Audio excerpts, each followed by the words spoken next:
Welcome to foodfeedinfo.com. This lecture is about nutrient metabolism, and in this lecture we will start with metabolism of carbohydrates. The first under this is glycolysis or breakdown of glucose. First of all, carbohydrate sources and their utilization in the body. So carbohydrates are obtained mainly from food, but they are also produced in the body from amino acids, cholesterol, propionate and lactate. So when we talk about carbohydrate utilization, so carbohydrates are mainly utilized for energy production in the body. However, they are also utilized for the synthesis of many other compounds like glycolipids, glycoprotein, mucoprotein, nucleotide, nucleic acid, glycerol and many amino acids. Then types of chemical reactions occurring in the body. When we talk about metabolism, so there are three different type of metabolisms or types they are occurring in the body. The first one is known as primary metabolism. So what happened during primary metabolism, the starch is digested and absorbed in the form of glucose. So this is an example of this primary metabolism. Then comes a intermediary metabolism or secondary metabolism. So this is simply the utilization of glucose or its breakdown until it enter into some energy production cycles. So that is known as basically the tertiary metabolism, where the metabolism of acetyl-CoA to produce energy via tricarboxylic acid cycle and oxidative phosphorylation. So this is a tertiary metabolism. So here just a summary of this carbohydrate utilization. If we start from the dietary carbohydrates and lipids and proteins, so they undergo primary metabolism, that is basically the digestion process and then the utilization or absorption of primary metabolites. So as a result of carbohydrate digestion, there is a production of glucose and fatty acid in case of lipids and amino acids in case of protein. So this is a primary metabolism. So this glucose get absorbed and then it undergo secondary metabolism that result in the production of acetyl-CoA. So through glycolytic pathway, glucose is converted into pyruvic acid and that finally converted into acetyl-CoA. If we look at the anabolic role, so this glucose, fatty acid and amino acids, they are also utilized for the synthesis of body carbohydrate, lipids and protein, and ultimately they again converted into acetyl-CoA for their further utilization. So acetyl-CoA then enter into tricarboxylic acid cycle, and through oxidative phosphorylation it is converted or oxidized into carbon dioxide and water. So as a result of this oxidative phosphorylation or this tricarboxylic acid cycle or Krebs cycle, there is a production of energy in the body. So taking glucose as an example of carbohydrate metabolism, if we look at this glucose, this is the central point. So it can be used for the synthesis of other compound, or it can oxidize to produce the energy. So its breakdown is known as glycolysis, and this glucose is converted into a 3-carbon pyruvate that is then converted into acetyl-CoA and that enter into the Krebs cycle for complete oxidization into water and carbon dioxide. And other way this glucose will be utilized in the body, that is through HMP shunt, hexose monophosphate shunt, and there are some other pathways that are taken up by the glucose for its utilization. Hexose monophosphate shunt is basically used for the production of reducing equivalent in the form of NADP. So glucose can be converted into glycogen by glycogenesis, or it can be produced from glycogen through glycogenolysis, and if glucose is produced other than carbohydrates, so that is known as gluconeogenesis, that the synthesis of glucose other than carbohydrates. Then comes the glucose metabolism. So glucose have two pathways. The one is known as catabolic pathways, and other one they are known as anabolic pathways.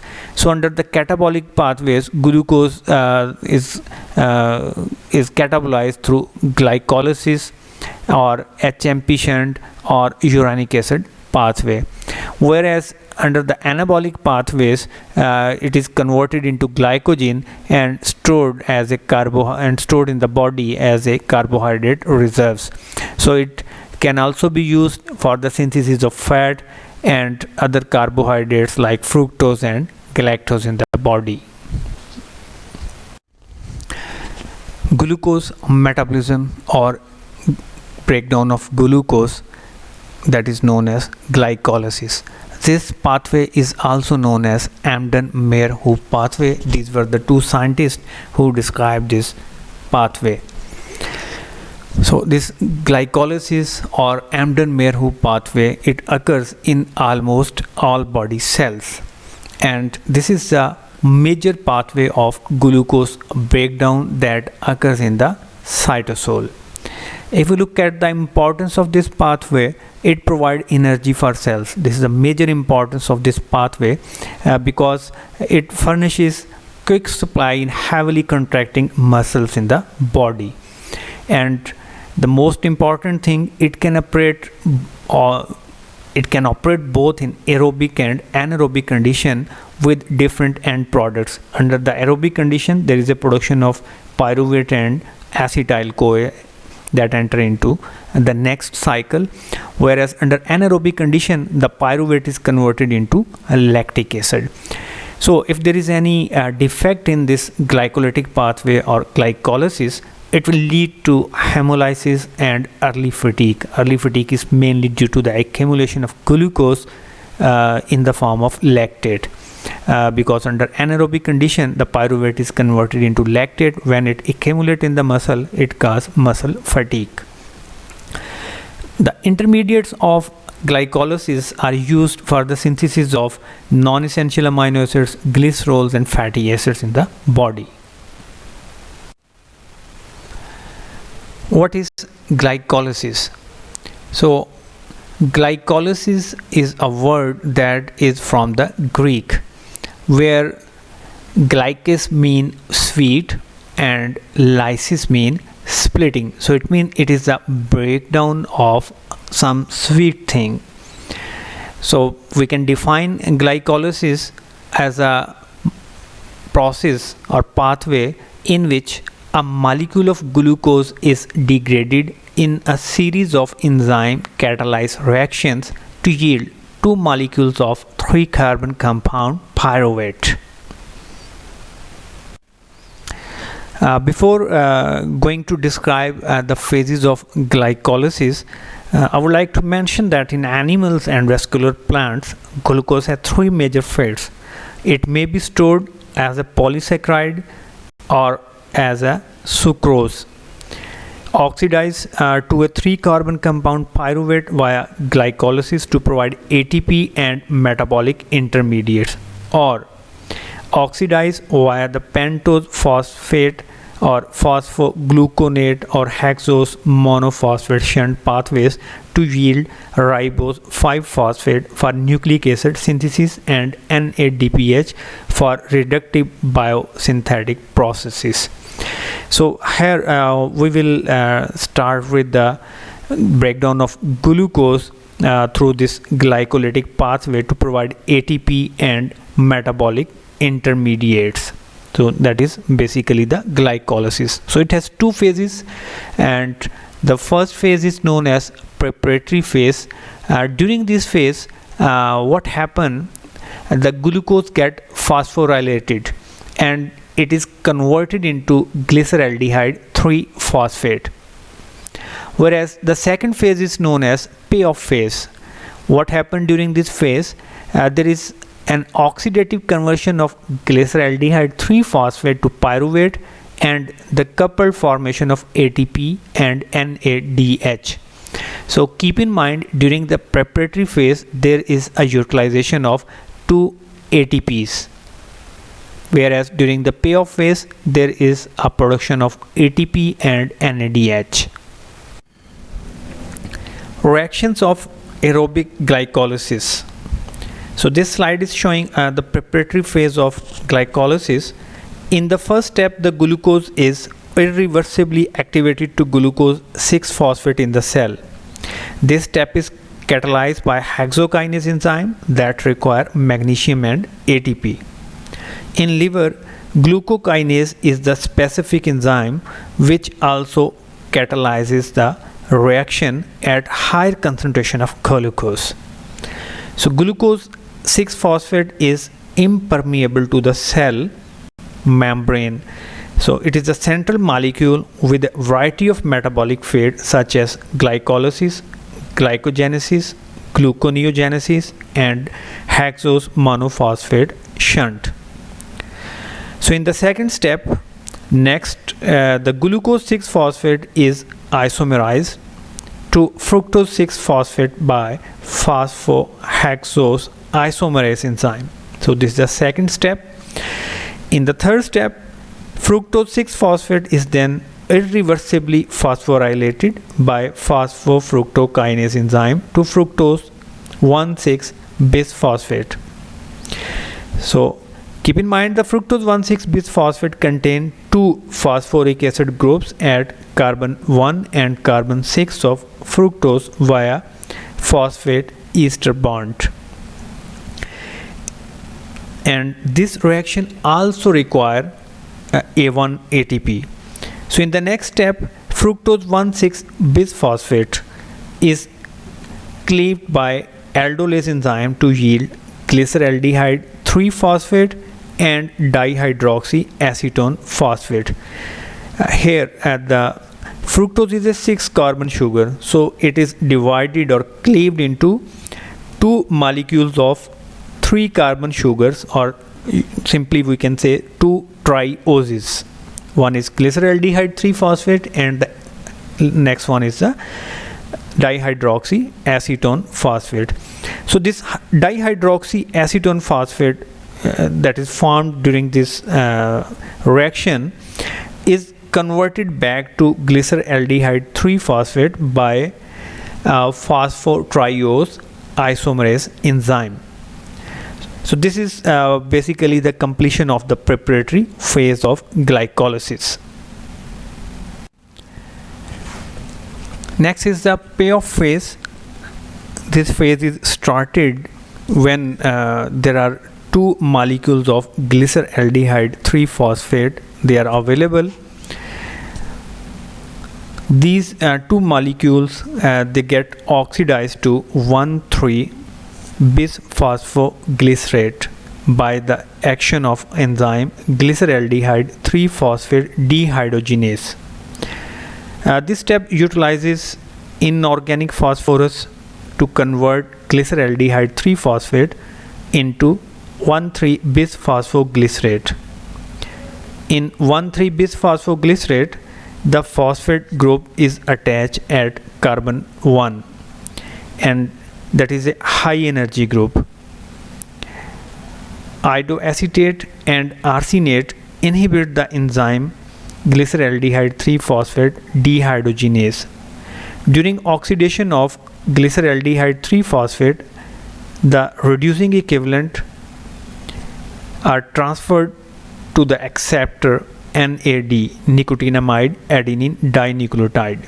The reduced NADH under aerobic condition enter into mitochondria and produces 3 molecules of ATP through its passage into electron transport chain.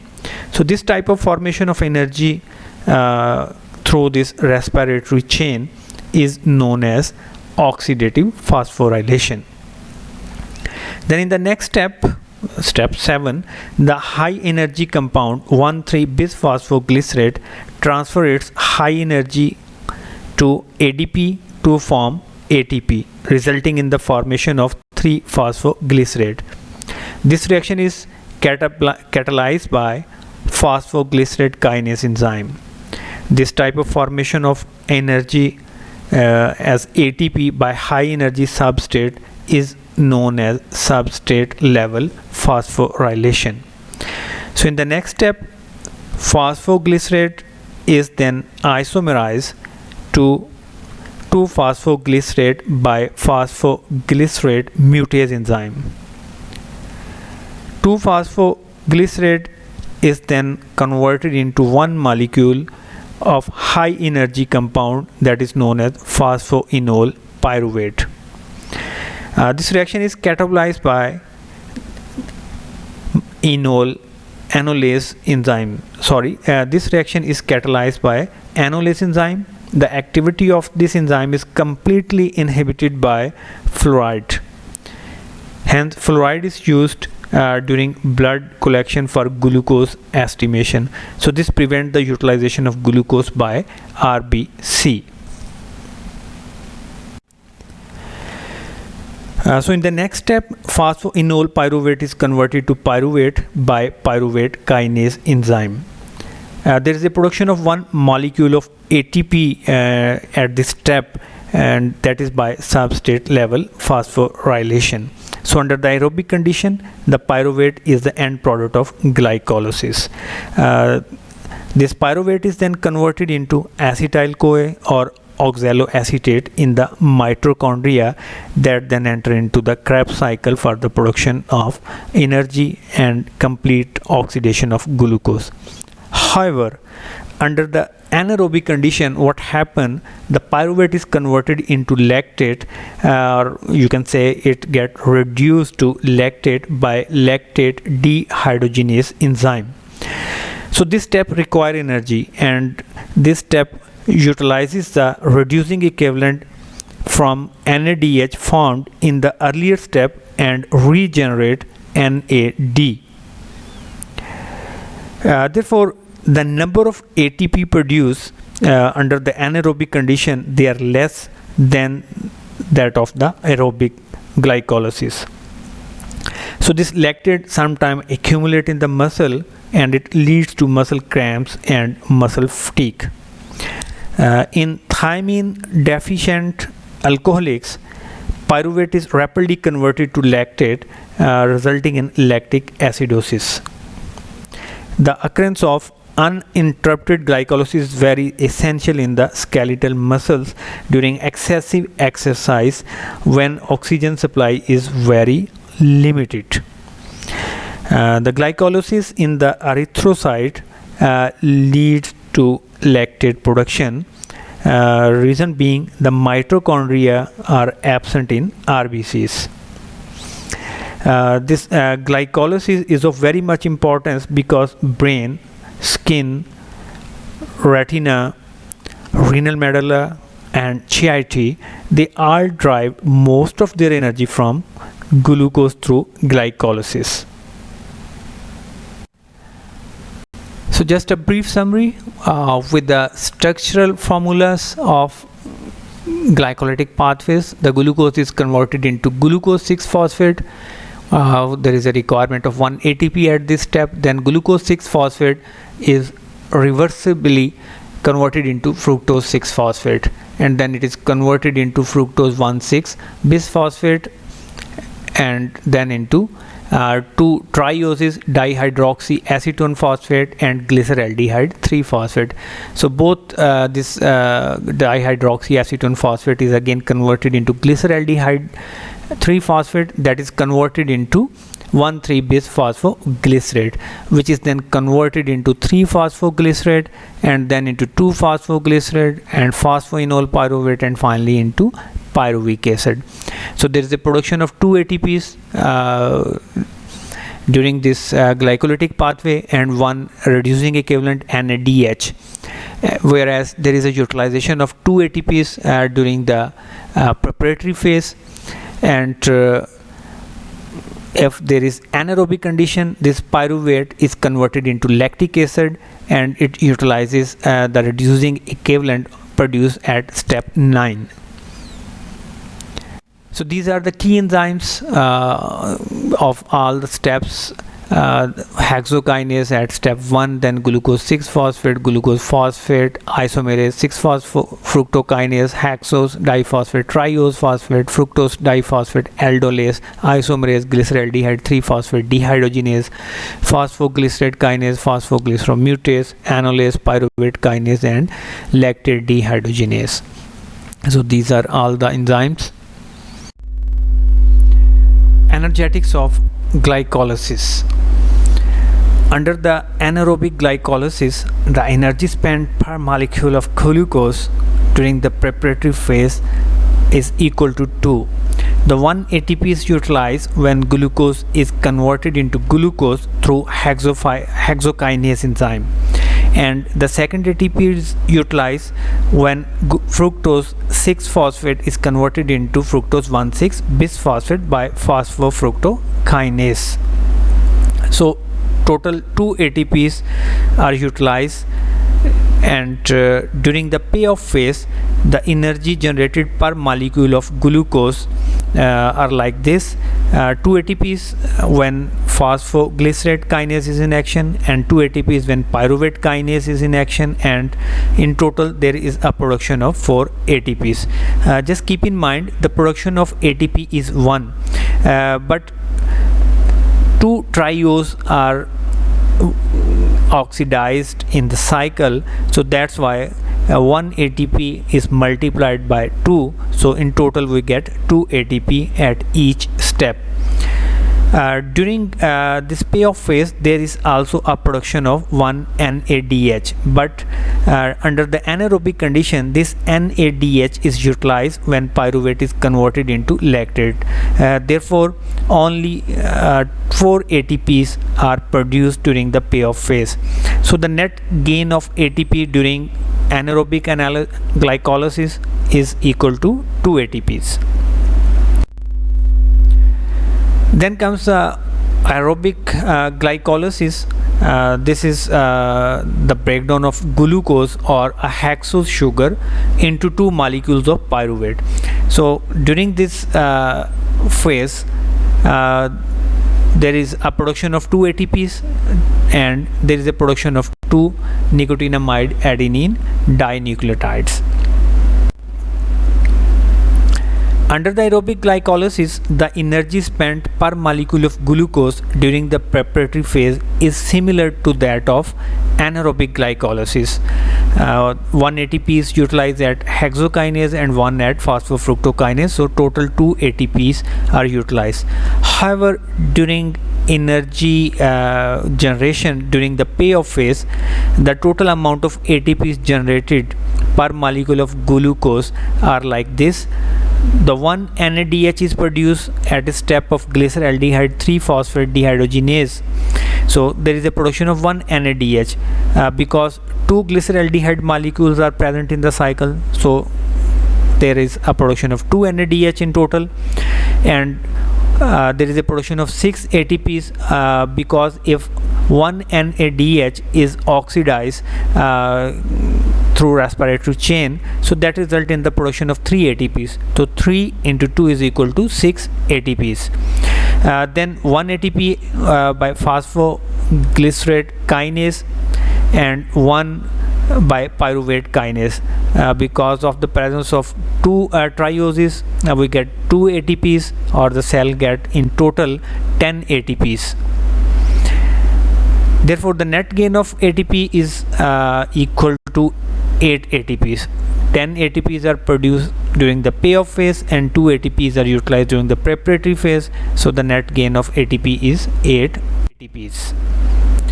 The overall reaction equation of glycolysis is like this: the glucose plus 2 NAD plus 2 ADP plus 2 inorganic phosphorus, they are converted into 2 pyruvate, 2 NADH, 2 hydrogen ions and 2 ATPs, and 2 water molecules. Next is the regulation of glycolysis. Insulin activates 3 key enzymes that catalyzes the irreversible steps in the glycolysis. The first one is hexokinase or glucokinase. that is required that cause the conversion of glucose into glucose 6-phosphate. Second one is phosphofructokinase that catalyzes the reaction for the conversion of fructose 6-phosphate into fructose 1,6-bisphosphate. And the last one is pyruvate kinase that is required for the conversion of phosphoenol pyruvate into pyruvate. So these are the three enzymes which regulate the glycolytic pathway, and they are activated by the insulin. However, glucocorticoids, they usually inhibit the glycolysis and they favor gluconeogenesis. This phosphofructokinase is the most important regulatory enzyme in the glycolysis, and this enzyme is allosterically inhibited by ATP, citrate and low pH, whereas it is allosterically activated by AMP, fructose 6-phosphate.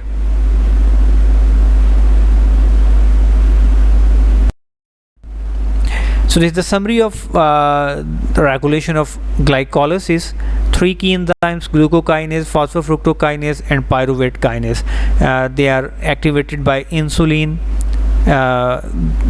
AMP, fructose 6-bisphosphate and fructose 1,6-bisphosphate. The glucokinase is activated by insulin, phosphofructokinase by insulin, AMP and fructose 6-bisphosphate, and pyruvate kinase by insulin and fructose 1,6-bisphosphate, whereas the glucokinase is inhibited by glucagon, phosphofructokinase by glucagon, citrate, ATP and low pH, and the inhibitors of pyruvate kinase are ATP and glucagon. We will continue the lectures on nutrient metabolism and carbohydrate metabolism. In the next lecture, we will discuss this aerobic glycolysis and the conversion of pyruvate into acetyl-CoA, and then utilization or entry of this acetyl-CoA in the Krebs cycle and its complete oxidation into carbon dioxide and water. Stay tuned. Thank you for watching www.foodfeedinfo.com. Thank you.